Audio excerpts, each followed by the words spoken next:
Сәлем достар, микрофонда Есенбек Құрбан. Бүгінгі видеода біз сіздермен Arduino набор Upgrade Learning Kitпен танысатын боламыз. Ең алғаш наборды ашамыз. Бүгінгі видеоның спонсоры robot.shop робототехника магазині. Жоғарыда номер көрсетілген. Сайт жаңадан бастап жатыр, әлі ішіне толықтырулар енгізіледі. Көрсетілген наборды сайттан іздейтін болсаңыздар, Каспийден де басқа магазиннен де арзан наборларды табуға болады. Upgrade Learning Kit'тің келесі бетінде қандай датчиктер немесе компоненттердің бары көрсетілген, барлық электроника детальдармен рет-ретмен танысып шығамыз. Әрине ең бірінші ол Arduino набордың, Arduinoның өзі микроконтроллер. Ашамыз. Бұл әрине китайский версиясы. Arduino жалпы осылардың барлығын басқаратын негізгі микроконтроллер. Порттармен бірінші танысып алайық. 0-ден 13-ке дейін, A0-ден A5-ке дейін 20 портпен жұмыс жасай алады. USB разъем, код жазу үшін питание 6 вольттан 12 вольтқа дейін тоқ беруге болады. Көп жағдайда бұнымен бірге паучок келеді, чтобы наборды паять етіп жалғау үшін. Барлығын басқаратын Atmega 328 микроконтроллер. Әрине бұл шешілетін микроконтроллер емес. Не болса да жұмыс жасауға ең арзан, қолайлы, ашық платформа. Келесі кезекте бізде реле. Arduino өз кезегінде 5 ғана вольтпен жұмыс жасай алатын болса, 5 вольттан артық кез келген 12 вольт, 7 вольт моторлар, лампочкалармен жұмыс жасайтын кезде релемен өшіріп қосамыз. Мұнда жазылып тұр 10 ампер 250 вольт AC, 10 ампер 30 вольт AC DC тоқтармен жұмыс жасай алады. Бұл 5 вольтпен минус және плюсті Arduinoға жалғаймыз. Сонымен выключатель ретінде қолданылады. Яғни мына жақтан бөлек 12 вольт немесе 220 вольт жалғанады. Arduino осы реленің көмегімен өшіріп қосалады. Келесі сұйық кристалды дисплей, ЖК дисплей, көп жағдайда набормен келеді. Мынау потенциометрі. Бұл арқылы біз Arduinoның яркісін басқара аламыз. 16 жол, 16 қатар 2 жолдан тұрады. 16-ға 2 деп айтылады. Барлық болып жатқан құбылыстарды мониторда немесе дисплейде көруге арналған. Келесі бізде сервопривод, сервомотор, 3 түрлі шапкасымен бар. Бұлар 3 портты, минус плюс Arduino портына жалғанады. 0-ден 180 градусқа, 360 емес 0-ден 180 градусқа дейін бұрылады. Хотя мына жердегі бір разъемын шешіп тастайтын болсаң 360 градусқа айналады. Бірақ салмағы өте жеңіл, өйткені бұл пластмас, қарапайым 0-ден 180 градусқа бұрылады. Бұл арқылы біз роботтың кез келген бір механизмін, есікті ашу, шлагбаумды ашу, роботтың мойны, роботтың қолы деген сияқты механизмдерді жасай аламыз. Келесі бізде су сенсор, яғни Arduino сырттан судың бар жоғын тексере алатын water сенсормен жұмыс жасай алады. Мұнда минусы минусқа, плюсы плюске, S Arduinoның портына жалғанады. Яғни су бар ма, су жоқ па сигнал бере алады. Су бар болатын болса 1, су жоқ болатын болса 0. Мінекей сигналын береді, названиясының өзі айтып тұр water сенсор деп. Келесі бізде RFID, бұны ашпай қойын, өйткені разъемдар пайт етілмеген. Бұл біздегі MFRC 522 деген карта оқитын датчик. Мұнау бізде көк және ақ пластик. Пластиктер мынандай қасиеттері бар да, бұлар уже вшитый кодтары бар да. Мынандай коды жоқ пластик сатып алатын болсаңыз, сіз өзіңіз код жазып, сол кодпен условия беруге болады. Яғни осы арқылы шлагбаум немесе есіктерді жасауға болады. Ақ картада басқа код 16-лық санау жүйеде, көк картада басқа код бар. И осыған тигізу арқылы Arduino'дан код оқуға болады. Бірақ бұның бір минусы, бұл тек қана 3-3 вольтпен ғана жұмыс жасай алады. Arduino'да 5 вольтқа жалғап күйдіріп алған случайлар өте көп болған. Келесі қадамдық мотор, немесе оны шаговый двигатель деп айтады.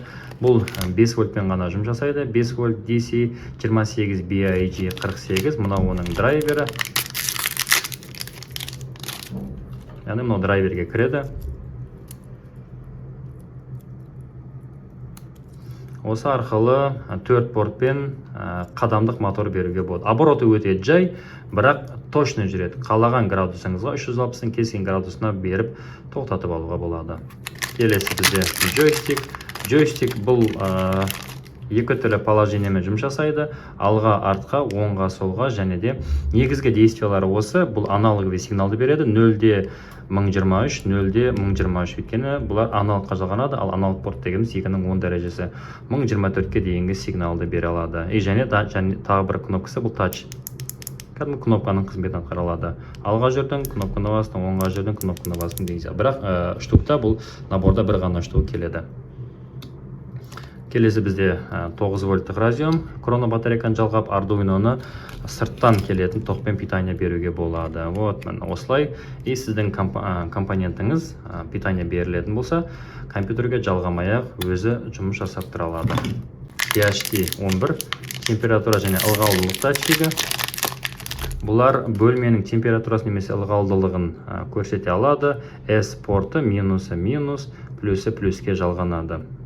Сонымен бөлме температура және ылғалдылығын анықтауға болады, бірақ бұл DHT11 негізі бұның жақсы қасиеті бар. Және тағы бір түрі бар, ол DHT22 деп айтылады. Сол более дұрысырақ сигнал береді. Бұл сәл ескі немесе китайский түрі, бұдан да жақсы түрлері бар. Бірақ бұнымен де бөлме температурасын ылғалдылығын анықтауға болады. Бұл арқылы көп жағдайда теплица, тоже самый, сонда бір ылғалдылықты және де температураны білетін кезде қолдануға болады. S порты каждый 2 секунд сайын бөлмедегі температураны анықтап шарт беруге болады. Келесі дыбыс датчигі. Бұл ең нашар дыбыс датчигі, себебі бұл дұрыс дауысты сезе алмайды, бірақ бұның басқа түрлері бар. Сонда да айтып кете салайық, бұнау чувствительностьті көтеріп азайтуға болады. Сырттан дыбыс келетін болса, қалаған команда беруге, яғни дыбыс берді, свет жанды, дыбыс өшті, свет өшті деген сияқты команда беруге болады. Бұның барлығы шартты оператормен орындалады. Келесі бізде USB разъем. Бұл Arduino'да компьютерге жалғап код жазуға арналған порттары. Келесі бізде джамперлер папа деп айтылады, себебі мына екі жағы да, бір жағы Arduino'ға жалғанса, бір жағы макеталық тақтаға жалғануы мүмкін. Келесі датчик, реал тайм. Өте керемет датчиктердің бірі, себебі Arduino без этого сәл қиындау болуы мүмкін, яғни жасайтын жұмысыңызға байланысты. Бұл датчик уақыт датчигі. Arduino'ға белгілі уақыт беріп қоясың, сол уақыт келген кезде біздің телефон тек қана будильник қана шырылдаса, ал бұл датчик не істейді? Уақыт келген кезде кез келген құрылғылармен жұмыс жасауға мүмкіндік береді. Есікті ашу мүмкін, дисплейға бірдеңе шығару мүмкін, моторды бұрау мүмкін деген сияқты. Яғни уақыт датчигі. Келесі потенциометр, 10 килоомдық номиналы бар. 0-де 1023-ке дейін Arduino'ға бұрап, қалаған бір команда беруге болады. Яғни бұл жарықты басқару, дыбысты басқару, громкості басқару деген сияқты. Мұна разъем шешіледі, кейін проектке қадап, сыртынан болтпен қатырып қоясың, сол жерде қатып қалады. Әрине бұл жағын макетаға жалғап жасауға болады. Номиналы 10 килоом беретін аналог портқа жалғанатын потенциометр. Келесі датчик кейпад. Бұның кейпадтың тағы бір түрі бар, мембранный деп айтылатын. Бұл арқылы есікке пароль қоюға болады, кәдімгі тач. 4 жол, 4 бағанды 4-4-ке жинаған, сонымен 16 кнопка шығарған. CX порттан 16 порт шығарады. Калькулятор жасауға болады, құпия сөздер жасауға болады, кез келген бір санау жүйесіндегі сандарды беруге болады. Әріп беру каждайын символ ретінде пайдалануға болады. Келесі датчиктің түрі папа-мама. Бұл осындай бір датчиктерге, мысалы мына жағына маман жалғап, мынаны ары қарап Arduino'ға жалғап жіберуге болады. Келесі пульт, қашықтан басқару пульті. Бұл пультті басқан кезде бізге инфракрасный датчик беру керек, егер дұрыс жұмыс жасап тұрған болса. Қазір біз ажыратамыз, чтобы жұмыс жасаймы тексереміз. Егер бұл бізге инфракрасный сигнал беретін болса, онда жасау керек. Егер бермесе, онда батарейкасының заряды өлген болуы мүмкін. Яғни қашықтан басқару үшін пультпен басқаратын проект жасауға болады. Әрине енді бұл бастық дейік, сигнал қайда барады, мысалы инфракрасный шығып қайға барады дейтін болса, онда оның өзінің встроенный приемнигі болады, оны бөлек көрсетеміз. Келесі кішігірім датчиктердің ішінде ең бірінші Air Remote. Мұнау бізде пульттің сигналын қабылдайды, басасың, сол кезде сигналды қабылдап ары қарап белгілі бір шартты жазуға болады. Келесі датчиктердің бірі фоторезистор, сырттағы жарықтың әсеріне байланысты ішкі кедергісі өзгеріп отырады. Бұл екі аяқ, бұл екі аяқтан үш аяқ шығаруға болады. Ол үшін 10 килоом номиналды резистор қолдану керек болады. Келесі бізде 3 номиналды резистор беріледі. 220 Ом, 1 килоом және де 10 килоом деген резисторлар бар. Келесі датчиктің бірі Flame Sensor, өрт датчигі. бұл арқылы біз бөлмедегі жылуды сезу арқылы өрттің барын немесе өрттің жоғын анықтауымызға болады. Келесі жарық диодтары 3 вольтпен жанатын, енді әртүрлі цветтері болуы мүмкін, бірақ мыналарды 5 миллиметровый 3 вольттық жарық диод деп айтады. Бұған міндетті түрде резистор қою керек. Неге? Себебі Arduino 5 вольт шығарады, ал мынау 3 вольтпен жанады. Яғни резистор не істейді? Ол сырттан келген тоқты тепло, жылуға айналдырып, жарық диодын жағуға мүмкіндік береді. Чем больше сопротивление, тем меньше тока деген заңдылықты білеміз. Келесі 7-сегмент индикаторлар, бұған бір ғана цифр шығады және бір ғана әріп шығаруға болады. Мынау 8-ге 8 матрица, әрине бұның өзінің аяғы болмайынша жағат мысалы өте көп резистор кетіп қалады. Мынау 7-сегмент индикатор, бұл жерде дата, музыкалардың аттарын шығаруға болады. Әрине бұлардың барлығы негізі драйвермен болғаны дұрыс еді. Келесі кнопка, тач сенсор, кнопка басылады, тактовый кнопка деп айтады. Басылғанда 1, жібергенде 0, немесе инверсия арқылы теріс беруге болады. Қызыл олардың шапкасы, шапканы кигізіп, белгілі бір кнопканы басу арқылы шарт беруге болады. Мінекей шапкасын кигіземіз.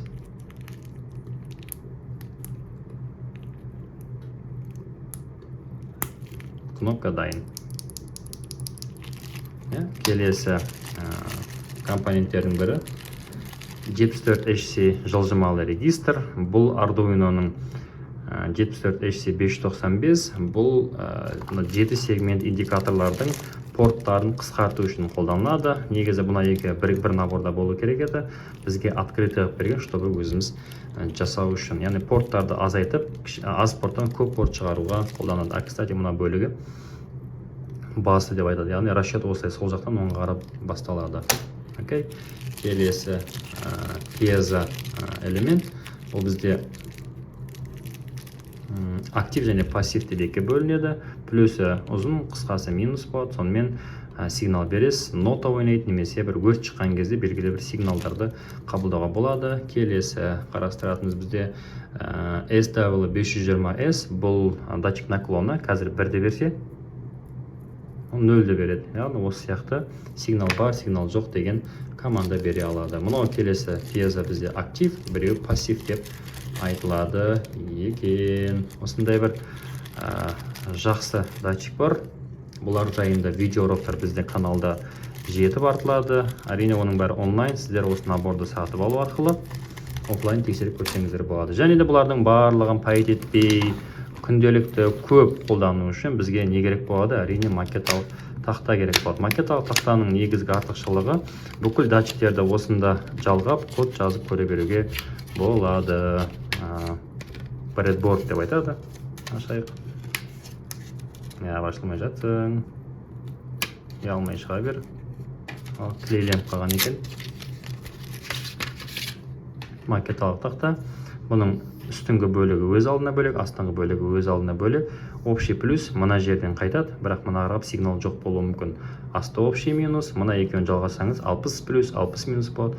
Мына араны өзара сыммен жалғасаңыз папа-папамен общий плюс, общий минус болады. А мыналар тігінен орналасқан, мыналар ұзыннан орналасқан. Кез келген датчикті осында жалғап тексеріп көре болады. Мысалға, датчик звука аласың, жалғайсың, мысалға макетаға.